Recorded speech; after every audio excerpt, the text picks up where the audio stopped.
The summer of 2025 was supposed to be the crowning achievement of Diogo Jota's career. At 28 years old, the Portuguese forward had reached a level of clinical efficiency that placed him among the elite strikers in world football. He had just finished a season where he led Liverpool to a historic Premier League title, scoring the decisive goal in the final match of the campaign. He was no longer just a squad player, he was the slot-era talisman, the man who combined the grit of a midfielder with the predatory instincts of a fox in the box. Off the pitch, Jota was equally respected, a quiet, family-oriented man and a world-class sports competitor who had bridged the gap between traditional sports and the digital generation. As he packed his bags for a well-deserved summer break in Spain and Portugal, the world saw a man at the absolute peak of his powers. But the dark truth of the 2025 tragedy is that fate often strikes at the very moment of total triumph. The circumstances leading up to the July 2025 trip were mundane. Jota, known for his love of driving and his connection to his roots in Porto, decided to take a road trip across the Iberian Peninsula. He was traveling on the A-52 highway, a stretch of road known as the Autovia de las Rias Baixas, which connects central Spain to the Galician coast and the Portuguese border. It was a route he had driven many times before. However, the summer of 2025 had brought unprecedented weather patterns to the region, including sudden, violent, dry thunderstorms, and dust clouds from North Africa that significantly reduced visibility. In the early hours of July 14, Jota's vehicle was involved in a high-speed collision near the town of Benavente. The initial reports were chaotic, trickling through social media before the mainstream press could verify the gravity of the situation. For several hours, the football world held its breath as the phrase, Diogo Jota accident, began to trend with terrifying velocity. When the Spanish Civil Guard finally released a statement, the news was catastrophic. The accident had been a multi-vehicle pileup caused by a sudden loss of traction on the road surface, which had been coated in a slick mixture of dust and light rain. Jota's car, despite being a top-of-the-line safety model, had taken the brunt of a secondary impact from a heavy goods vehicle. The emergency services worked for hours to extract the star, but by the time the medical helicopters arrived, it was clear that the injuries were life-threatening. The mystery that would later consume the investigation began here. Why had a driver as disciplined and focused as Jota failed to avoid the initial hazard? Forensic experts would later spend months analyzing the vehicle's black box data, looking for signs of mechanical failure or external interference in what appeared to be a freak chain reaction. The impact on Liverpool and the Portuguese national team was immediate and paralyzing. Anfield, usually a place of song and celebration, became a site of silent pilgrimage. Fans draped scarves over the Shankly gates, not for a victory, but for a man fighting for his life in a Spanish intensive care unit. The 2025 incident wasn't just a football injury, it was a human crisis that transcended the sport. It highlighted the vulnerability of these super athletes who, despite their fame and wealth, are subject to the same laws of physics and tragedy as any commuter on a highway. The price of success was suddenly framed in the context of the travel and movement required of these global icons during their precious few weeks of rest. The hours following the collision on the A-52 were a vacuum of information. While the Spanish Civil Guard had confirmed a high-profile accident involving a Lamborghini Huracan, the official confirmation of the victims' identities was delayed due to the severity of the fire. In the digital age, this silence created a breeding ground for rumors.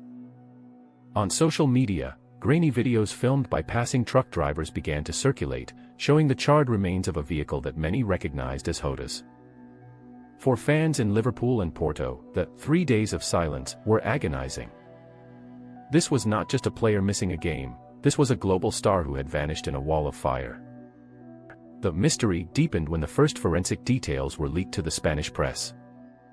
It was revealed that Jota was only on that road because of a medical intervention. Just weeks prior, he had undergone a minor lung procedure. His doctors had explicitly warned him against flying at high altitudes due to air pressure concerns. This is why Jota, a man who could afford any private jet in the world, was driving through the night across Spain. He was trying to get to the port of Santander to catch a ferry back to the UK for pre-season training. The tragedy was born from a paradox. He was trying to be responsible for his health, and that responsibility put him on a dangerous highway at 12:40 a.m. When the black box data was finally retrieved and analyzed in late July 2025, it told a story of a sliding door moment. The vehicle had been traveling above the speed limit, but not at a suicidal pace. The data showed a sudden, catastrophic loss of pressure in the rear left tire, a blowout, at the exact moment Jota was overtaking another vehicle. The car didn't just skid, it was launched by the force of the tire disintegrating. The investigation then turned to the road surface itself. Local residents had been complaining for years about the pitting and poor maintenance of that specific stretch of the A-52. Was it a mechanical failure, or was it a failure of the Spanish infrastructure? As the world waited for a miracle, a vigil formed outside Anfield. Thousands of fans gathered, not knowing if they were praying for a recovery or mourning a loss. The emotional weight of the 2025 incident was unique. Unlike the sudden death of Kobe Bryant or the plane crash of Emiliano Sala, Jota's situation remained in a gray area for those first 72 hours. Part 2 of this documentary examines the harrowing medical reports and the legal battle that began even before the funeral, as investigators tried to determine if the gentleman of Portugal was at fault, or if he was a victim of a lethal combination of bad luck and bad roads. The confirmation of Diogo Jota's death on July 3, 2025, sent a shockwave through the sporting world that transcended the boundaries of football. In Liverpool, the city fell into a collective, hushed mourning. Anfield, the stadium where Jota had so recently celebrated a Premier League title, became a floral cathedral. Thousands of shirts with Jota 20 were draped over the gates, and a sea of candles flickered in the Merseyside breeze. But the grief wasn't contained to England. In Portugal, the Prime Minister declared a period of mourning, and Cristiano Ronaldo took to social media to express a sentiment shared by millions: "It makes no sense." Jota had been married for only 11 days. He left behind a young wife, Ruth, and 3 children, the youngest only 7 months old. The mystery of his death had turned into a heartbreaking reality. A young man at the pinnacle of his life had been erased in an instant.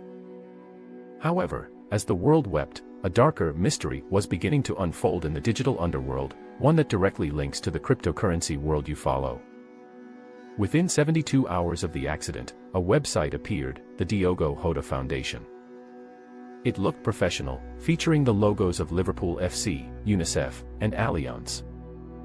It claimed to be raising funds to support Jota's children and to build football academies in his hometown of Gondomar. Most notably, the site claimed that to ensure maximum transparency and speed, it would only accept donations in cryptocurrency, Bitcoin and Ethereum. Grieving fans, desperate to do something to honor their hero, began pouring money into the provided wallet addresses. By August 2025, the foundation claimed to have raised over £50,000, roughly €75,000. But as investigative journalists from The Telegraph and Bitdefender Labs began to dig, the truth was revealed: the foundation was a total sham. Neither Liverpool FC nor Jota's widow had any knowledge of the site. The logos were stolen, and the quotes from family friends were AI-generated. The scammers had used the high-speed nature of crypto transactions to siphon money from grieving fans before authorities could intervene. By the time the site was shut down in late August, the wallets had been emptied and the founders had vanished into the anonymity of the blockchain. This shadow incident added a layer of modern cruelty to the Jota tragedy. It showed how the 2025 digital era has created new ways for predators to exploit celebrity deaths. While fans held a massive, minute's applause at every Premier League stadium during the opening weekend of the 25-26 season, the legal battle over the stolen funds and the hot gear scam began to dominate the headlines. The mystery of Diogo Jota was no longer just about a car crash, it was about the vulnerability of the human heart in the age of instant, anonymous technology. As the calendar turned to 2026, the investigation into the tragedy on the A-52 was finally concluded, providing the closure that the football world had been desperately seeking. The Spanish Civil Guard's final report confirmed that the crash was a perfect storm of mechanical failure and environmental factors.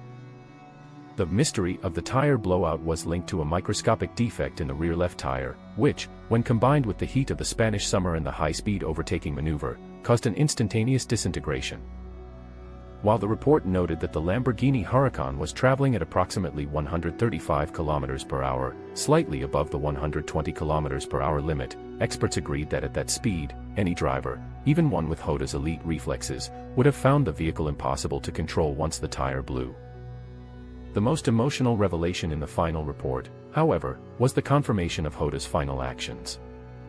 Telemetry data showed that in the 1.5 seconds between the blowout and the impact with the median barrier, Jota had slammed on the brakes and steered toward the shoulder, likely trying to steer the car away from the vehicle he was overtaking. He spent his final conscious moments trying to ensure that his mistake, or his misfortune, did not claim the lives of others on the road. This act of heroism in a heartbeat solidified his reputation as the gentleman of the field, even in his final moments. In January 2026, Liverpool FC unveiled a permanent memorial at the newly renovated Anfield Road end. It is a simple, bronze statue of Diogo Jota in his signature gamer celebration, a nod to his love for esports and his connection to the younger generation. The Jota 20 shirt has been officially retired by the club, a rare honor at Anfield, ensuring that no other player will ever wear that number. The 2025-26 season was dedicated to his memory, and when Liverpool lifted the FA Cup in May, the captain carried a Portuguese flag with Jota's name on it to the podium. The curse of the 27 club, though Jota was 28, he is often grouped with them due to the peak of life tragedy, have been replaced by a legacy of inspiration. Furthermore, the legal fallout from the cryptocurrency scam we discussed in Part 3 led to the Jota Law in the UK and Portugal, a new set of regulations requiring stricter verification for digital asset-based charities. Out of the darkness of his death, a new level of protection for football fans was born.